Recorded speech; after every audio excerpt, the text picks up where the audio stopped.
que Deus deu riqueza para Isaac. Deus também deu riqueza para Jacó. Lá em Gênesis capítulo 20, verso 28. Jacó orou a Deus e falou: Deus, se o Senhor me der comida, roupa e um lugar para morar, eu vou te servir. Eu vou te servir e o Senhor será o meu Deus. Então, quando ele fala isso, o Senhor será o meu Deus, é porque não era. Ou seja, Deus, ele ainda não servia a Deus de verdade. Só que quando Jacó passou a servir a Deus de verdade, então Deus honrou ele. E ele conquistou grandes riquezas. Grandes riquezas. Irmão, deixa eu falar uma coisa para você. Eu fui numa igreja uma vez, outra igreja isso. E o pastor, ele estava dizendo assim, ó: Jesus era pobre. Então por que que os crentes hoje querem ser ricos? Irmãos, então assim, essa mensagem de que Jesus era pobre, e eles vão dizer assim também, que Jesus não tinha nem onde reclinar a cabeça. Vou explicar para você. Jesus, ele tinha uma casa em Cafarnaum, e eu posso provar isso para você, porque isso está em Mateus capítulo 13. A Bíblia diz assim: e saindo de sua casa, Jesus sentou-se à beira do lago. Está escrito em Mateus capítulo 13. Jesus tinha uma casa em Cafarnaum que foi dada por Nicodemos. Nicodemos era um discípulo oculto de Jesus. Então Jesus tinha casa sim, porém na cidade, Jesus não tinha casa em todas as cidades, ele tinha uma casa em Cafarnaum.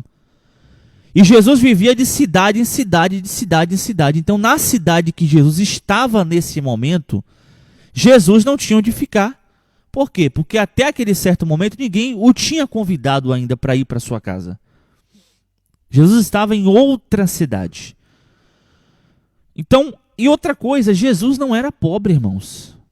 Já quando criança, Jesus recebeu daqueles 3 magos lá várias riquezas, mirra, incenso e várias riquezas, prata, ouro.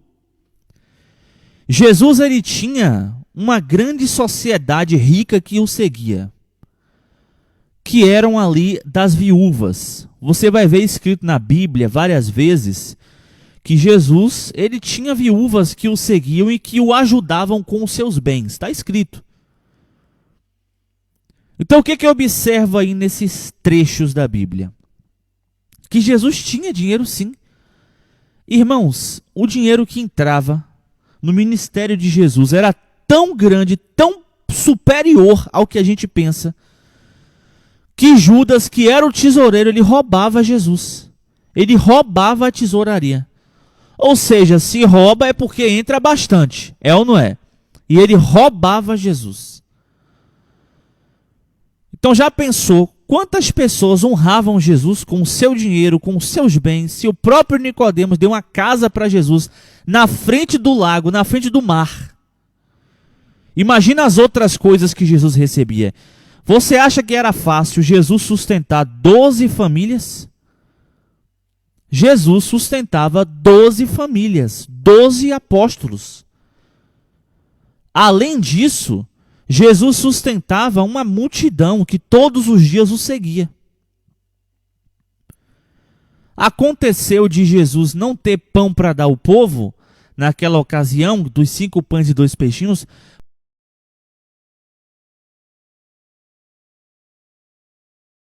porque eles estavam no deserto e estavam longe do local de comprar pão, não porque não tinha dinheiro.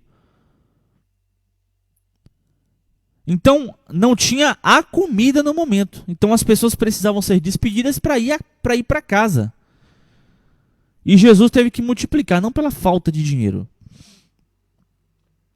Então, o que eu quero que você entenda é o seguinte. Presta atenção.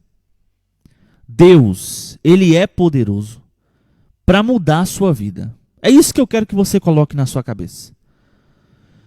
E é por isso que nós convidamos você para você fazer parte dos nossos cultos aqui da igreja. Amém? Sexta-feira, 19 horas. É culto de libertação.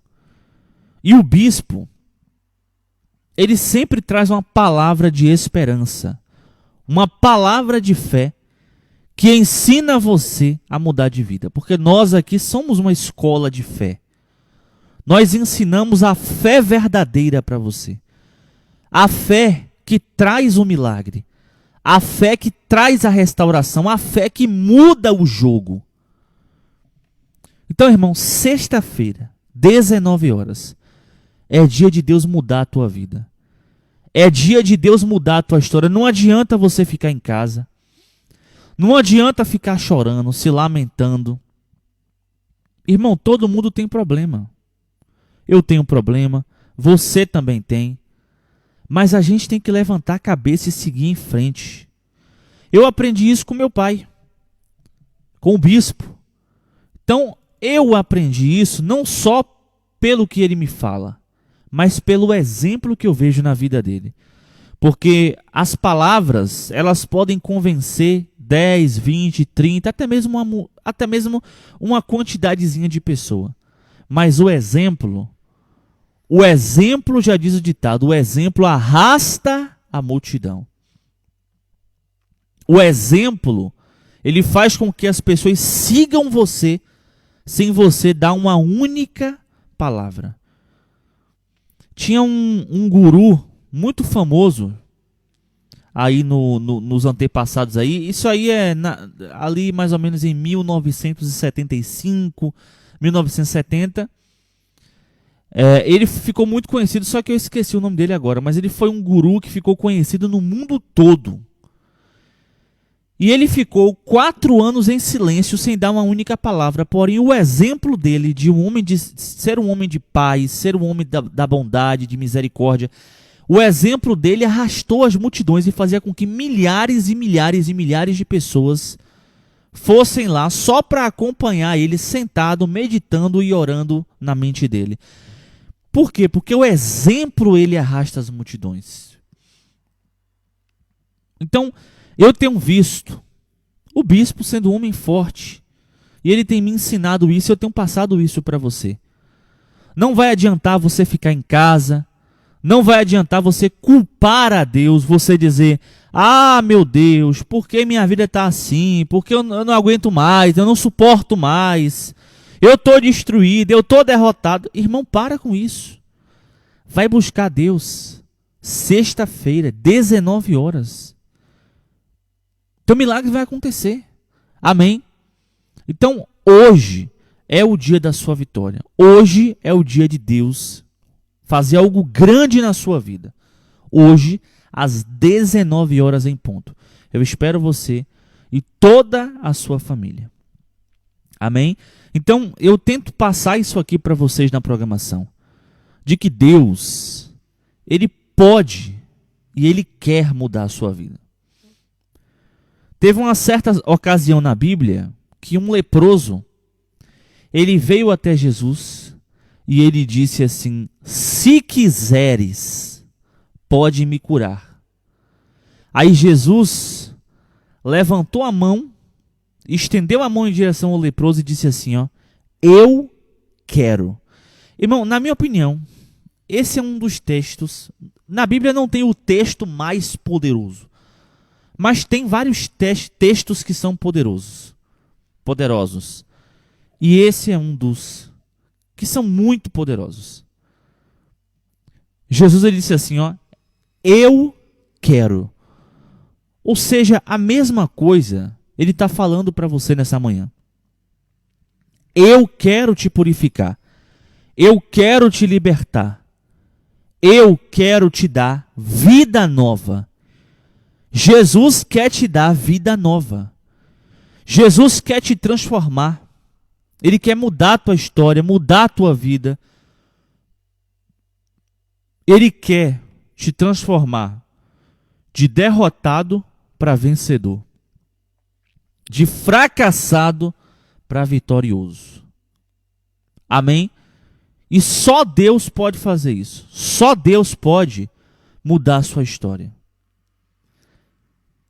Então, no momento da dificuldade, você não pode ficar chorando, achar que não tem jeito. Não, você tem que levantar sua cabeça. seguir em frente, porque Deus ele vai mudar a sua história. E muitas pessoas, muitos pastores têm pregado e têm dito que, na verdade, eles são contra a teologia da prosperidade. Eles dizem assim, que esse negócio de prosperidade é complicado. O que Deus ele quer fazer é te dar uma vida espiritual forte. Agora, prosperidade não. Irmão, é mentira isso. Deus ele quer te prosperar. Por quê? Porque se Deus prosperar você e você tiver um coração na obra, você vai ajudar a obra de Deus. Imagina comigo, nós precisamos comprar aqui esse templo. Vamos supor que esse templo aqui seja uns 400 mil reais. A gente não tem nenhum real para comprar. Mas se Deus prosperar você, e você de repente, vamos supor, Deus te prospera, te torna uma grande empresária, um grande empresário aqui em Feira. E aí tua empresa fatura ali em torno de 1 milhão por mês. Isso dá 12 milhões no ano. E aí você fala assim, olha, eu vou tirar 400 mil reais e eu vou dar para o bispo para comprar o templo da igreja. Irmão, pensa comigo. Olha que coisa poderosa. Tá vendo aí que Deus ele quer te prosperar? Por quê? Porque quando Deus te prosperar, e você que tem o coração na obra, você vai ajudar a obra de Deus. Então a obra de Deus, ela será beneficiada através da sua vida.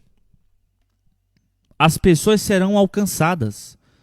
Então você vai usar o seu dinheiro para comprar uma cesta básica, para ajudar alguém que está precisando, um alimento. É ou não é? Pagar uma cirurgia de alguém que não tem condições. Então o seu dinheiro vai servir para ajudar pessoas.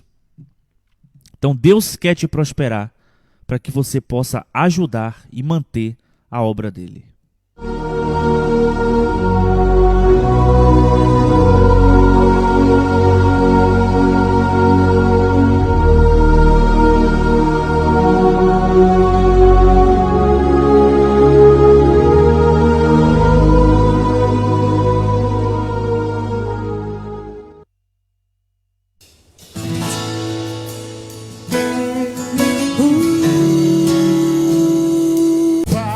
Pessoal, deixa eu mostrar para vocês aqui 2 versículos muito importantes aqui, ó.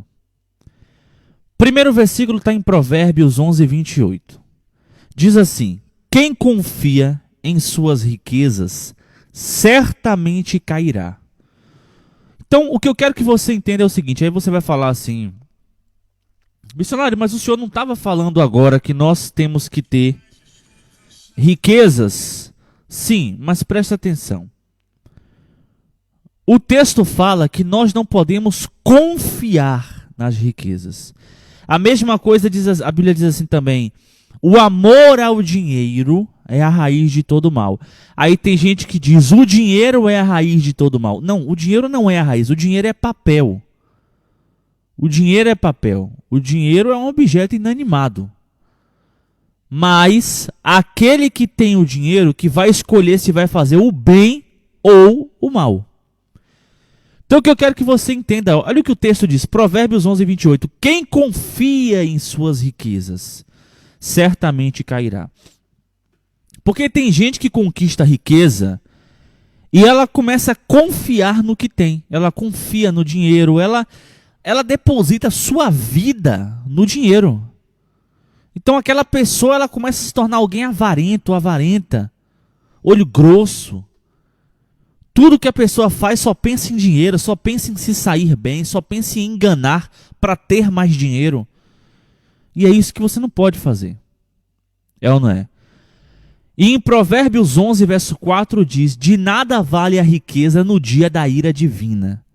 Ou seja, o que é que adianta você ter riquezas se você não está fazendo o que agrada a Deus? Lembra que a gente falou aqui, e eu falei para vocês aqui alguns minutinhos atrás, que o seu dinheiro tem que ser utilizado para o benefício da obra de Deus e das pessoas ao seu redor? Então, o dinheiro serve para 3 coisas: benefício da obra de Deus, O dinheiro serve para que você tenha uma boa vida, uma vida agradável, para suprir as suas necessidades. E o dinheiro serve para que você venha ajudar o teu próximo. É por isso que a Bíblia fala para a gente não acumular riquezas. Não diz assim, não tenha riquezas, ou você não pode ser rico. Está escrito, não acumulem. Por quê? Porque o nosso dinheiro tem que girar. Como assim girar? Você tem 50 milhões de reais no banco. Aí na hora de ajudar alguém, de fazer um projeto social, você fala, não vou ajudar não, porque as pessoas têm que se virar, têm que trabalhar mesmo. Então você está acumulando riquezas porque você está preso ao dinheiro. Então o dinheiro tem que ser um ponto de apoio para que você venha ajudar pessoas, para que você venha ajudar a obra de Deus, para que você venha honrar o altar do Senhor. Amém? Então o que o texto quer dizer aqui, por exemplo, em Provérbios 11:4, por que eu li esses textos? Meu Deus do céu, que palavra que está me complicando. Textos. Oh meu Deus, aleluia. Então, por que eu li aqui esses trechos da Bíblia Sagrada? Porque esses trechos são usados muitas vezes para causar confusão em nossa cabeça. Aí você fala, oxe, peraí, é para ter riqueza ou não é? Então, a Bíblia fala que você não pode confiar nas riquezas, mas que você pode ter a riqueza, porque a riqueza vem de Deus, mas você não pode confiar nela. Lá em Jeremias 17 está escrito que a nossa confiança tem que estar não em homens, não em riquezas, mas em Deus. Amém?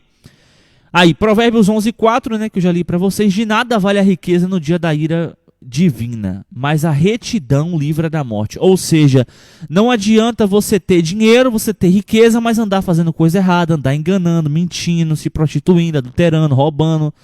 Então Deus não vai se agradar com isso, e isso não vai ser bom para você nem para sua vida espiritual. Amém? Então que o seu dinheiro seja usado ao benefício da obra do Senhor. E aí sim Deus ele vai multiplicar e vai te honrar. Amém? Meu ouvinte, que Deus abençoe você. Espero que você tenha aprendido muito aí nessa programação. E hoje, hein, às 19 horas, tem culto de libertação. Todas as sextas-feiras, às 19 horas, acontece na Igreja Fogo e Glória a Sexta-feira Forte, o culto de libertação. Na rua Serrolândia, bairro Casebe, número 155. É um culto muito poderoso, que acontece milagres, curas, restaurações, libertações, e Deus opera de uma maneira extraordinária. Amém? Então eu espero vocês. Um abraço, Deus abençoe, fica na paz, e segunda-feira eu estou de volta, hein? Às 10 horas da manhã. Tchau!